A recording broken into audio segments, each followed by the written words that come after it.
Les festivals de musique prennent le risque de voir leurs concerts désertés pendant les matchs de foot de l'équipe de France. Parfois, les artistes eux-mêmes préfèrent suivre les matchs plutôt que de monter sur scène.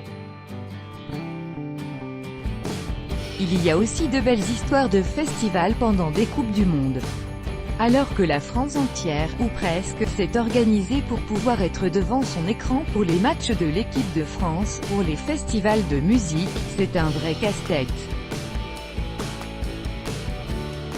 Tous les 4 ans, voire tous les 2 ans si l'on inclut l'Euro, et la question se pose, faut-il annuler les concerts les soirs de match de l'équipe de France? On n'en tient pas compte pour programmer nos concerts, explique Benjamin Tanguy, directeur musical du festival Jazz à Vienne, sauf en 1998 où on a arrêté le festival dès le 11 plutôt que le 12. Bon, on a bien fait, on n'aurait peut-être pas eu grand monde le soir de la finale, aux Francopholies non plus, on ne peut pas se permettre de sacrifier une soirée à cause du foot, on a déjà assez de contraintes comme ça, explique son directeur Gérard Pont.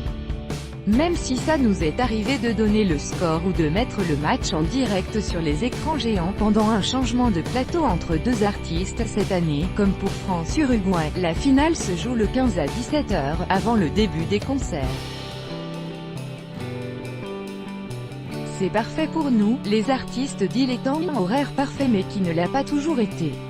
Benjamin Tanguy se rappelle de matchs de la France concomitants au concert. Tout a changé avec l'arrivée des smartphones. Les gens suivent le score pendant le concert. Une fois j'ai entendu le public crier en plein concert. On pensait qu'il réagissait à un solo de guitare mais en fait la France avait marqué un but. Quand ce n'est pas le public qui est aux abonnés absents ou déconcentrés pendant les concerts, ce sont les artistes qui rechignent à être sur scène pendant un match. On ne donnera pas le nom de cet artiste français, récompensé aux victoires, qui a demandé à son tourneur de n'avoir aucun concert cet été les soirs de matchs importants, pas seulement ceux de la France.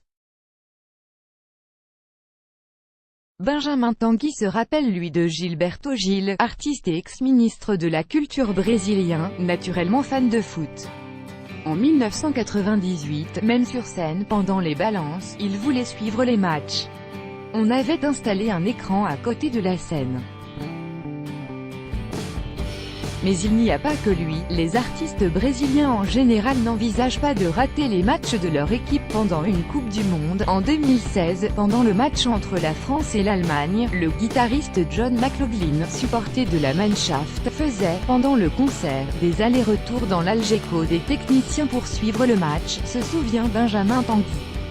Concilier foot et jazz mais une Coupe du Monde, ce ne sont pas forcément que de mauvais souvenirs pour les festivals, précise Benjamin Tanguy.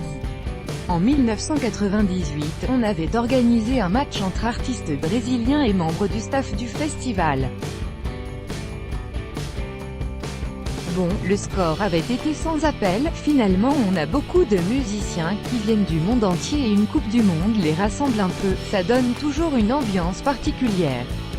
On pourrait faire programmation avec toutes les nationalités présentes à la Coupe du Monde parce qu'on invite des musiciens du monde entier.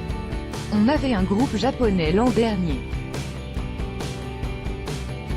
Il y a du jazz en Corée aussi bien qu'en Islande, et bien sûr en Amérique du Sud, en Afrique, partout, le jazz a évolué, les grands maîtres ne sont plus de ce monde, les nouveaux artistes ont marié le jazz avec différents genres, comme le hip-hop. Vendredi soir par exemple, à Jazz à Vienne, les fans de foot pourront fêter la victoire des Bleus et zapper la déroute des Brésiliens devant un concert de Youssou N'Dour, Kokia Traoré et Mulatu Astatke.